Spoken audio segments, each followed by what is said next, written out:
Assalamualaikum warahmatullahi wabarakatuh. Saya dari kelompok 3 akan mempresentasikan makalah pada hari ini yang berjudul Pemikiran Filsafat Al-Farabi dan Relevansinya.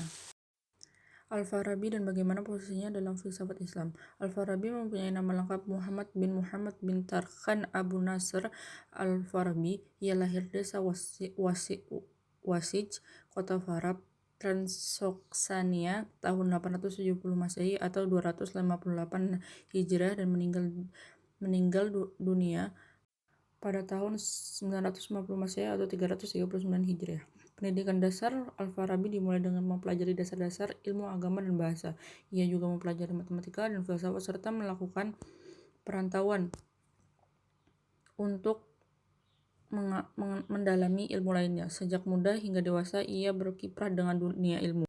Ia mengunjungi Baghdad dan belajar dengan ahli logika yakni Abu Bishr Matta Ibnu Yunus dan Yuhanna Ibnu Khailan di Harran. Di bidang filsafat ia menyerap habis karya-karya Aristoteles. Ia membaca De Anime Aristoteles sebanyak 200 kali dan fisik 40 kali. Selama 20 tahun di Baghdad ia tertarik pada pusat kebudayaan Aleppo, yakni tempat berkumpulnya orang-orang hebat yang berada di lingkungan istana Saif al-Daulah al-Hamadani. Kecerdasan dan kemahirannya dapat membawanya ke lingkungan istana.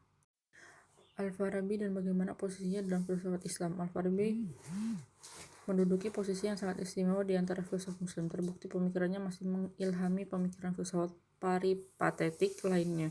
Masiknon memuji Al-Farabi sebagai pemikir muslim pertama yang setiap kalimatnya bermakna. Bahkan Ibnu Khulkan memujinya sebagai filsuf muslim yang tidak mungkin tertandingi derajat keilmuannya. Ia berhasil merekonstruksi bangunan ilmu logika mantik yang telah diletakkan pertama kali oleh Aristoteles. Bila Aristoteles yang telah berjasa memperkenalkan ilmu logika dan mendapat sebutan guru pertama, maka Farabi atas jasa besarnya mengkombinasikan filsafat Plato dan Aristoteles. Ia juga layak disebut sebagai guru kedua. Al-Farabi mendefinisikan filsafat sebagai al-ilmu bil maujudat bima hiya, yang memiliki arti suatu ilmu yang menyelidiki hakikat sebenarnya dari segala yang ada. Al-Farabi membagi filsafat menjadi dua, yaitu al-falsafah an-nadariyah, filsafat teori, yang kedua al-falsafah al-amaliyah, filsafat amal. Argumentasi Al-Farabi mengenai teori emanasi. Emanasi dalam pemikiran Al-Farabi adalah Tuhan sebagai akal berpikir tentang dirinya, dan dari pemikiran itu timbul suatu maujud lain. Tuhan itu adalah wujud pertama dan dengan pemikiran itu timbul wujud kedua yang juga mempunyai substansi. Itu disebut dengan akal pertama yang tak bersifat materi. Wujud kedua ini berpikir tentang wujud pertama dan dari pemikiran inilah timbul wujud ketiga. Proses ini terus berlangsung hingga pada wujud 10, akal ke-10 atau akal ke-10. Wujud pertama yang keluar dari Tuhan disebut akal pertama, mengandung dua segi. Pertama, segi hakikat sendiri, tabiat wahiyah, yaitu wujud yang mungkin. Kedua, segi lain, yaitu wujudnya yang nyata, yang terjadi karena adanya Tuhan sebagai zat yang menjadikan. Sekalipun akal pertama tersebut satu tunggal, namun pada dirinya terdapat bagian-bagian, yaitu adanya dua segi tersebut yang menjadi objek pemikirannya. Dengan adanya segi-segi ini, maka dapat dibenarkan adanya bilangan pada alam sejak dari akal pertama. Dari pemikiran akal pertama dalam kedudukannya sebagai wujud yang wajib, yang nyata karena Tuhan, dan sebagai wujud yang mengetahui dirinya, maka keluarlah akal kedua. Dari pemikiran akal pertama dan kedudukannya sebagai wujud yang mungkin dan mengetahui dirinya, timbullah langit pertama dan benda lanjut terjauh dengan jiwanya sama sekali jiwa langit tersebut. Jadi dari dua objek yang mengetahuan, yaitu dirinya dan wujudnya yang mukmin, keluarlah dua macam makhluk tersebut, yaitu bendanya benda langit dan jiwanya.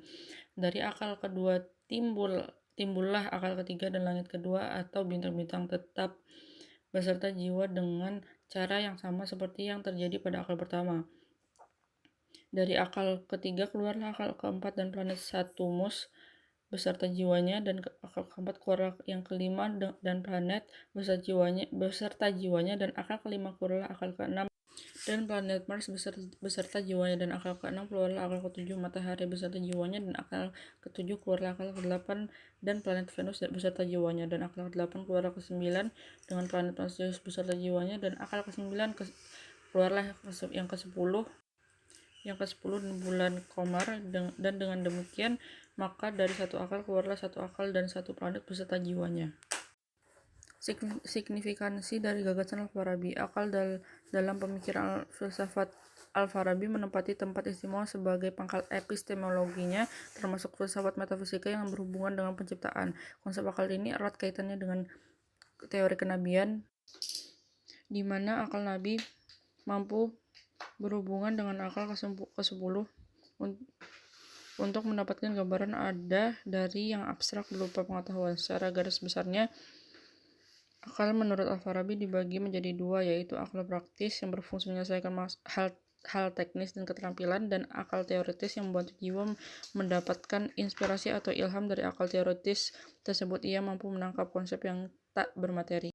Konsep kenabian Al-Farabi ada kaitannya erat dengan politik pada waktu itu, di mana ia berpendapat bahwa pemimpin yang ideal adalah para nabi atau filosof, karena ia mempunyai kedekatan atau mampu berhubungan dengan akal al-fa'il yang merupakan sumber kebaikan. Pemimpin ideal seperti yang digagas oleh Al-Farabi memang jauh dari fakta yang terjadi, sehingga sangat sulit untuk direalisasikan. Setidaknya dengan konsep ini memberikan bekal dalam memilih seorang pemimpin. Seperti pemikir-pemikir lainnya, Al-Farabi tidak menjadi pemikir yang kebal kritik. Pendapatnya tentang imajinasi tertinggi bisa mendekatkan diri kepada akal fa'al, sehingga nyaris sama antara filosof dengan nabi. Mendapatkan kritik dari Ibnu Taimiyah dengan argumen mukjizat kauniyah seorang nabi, seperti tebelahnya lautan oleh tongkat Musa, turunnya manisan dan burung puyuh, memperbanyak makanan dan minuman dari sela-sela jari dibakar, tidak terpanggang, dan lain-lain tidak mungkin bisa dilakukan semata-mata dengan imajinasi, walaupun bisa saja mukjizat yang termaktub dalam kitab suci yang bisa ditakwilkan menjadi makna lain oleh filosof. Sekian dari saya, mohon maaf jika banyak kekurangan kesalahan. Terima kasih. Wassalamualaikum warahmatullahi wabarakatuh.